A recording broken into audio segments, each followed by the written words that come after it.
How to log out of Viber on PC.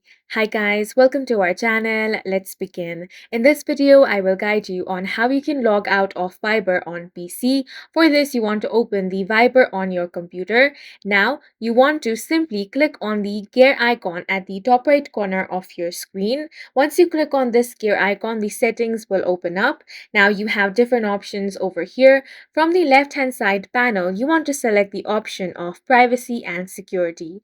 Here as well, you have many options. You want to scroll down and locate the option of deactivate Viber on desktop. Now, there is no simple logout button on the Viber app for PC. However, you can use this button to log out of your Viber account.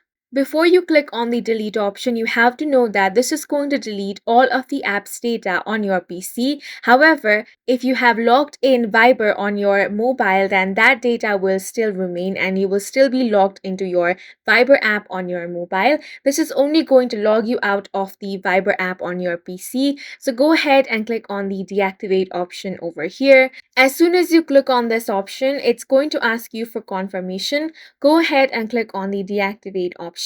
After you do that, you will be successfully logged out of your Viber account on PC, and that's it for this video. If you found it helpful, please make sure to hit the like button and subscribe for more videos like this.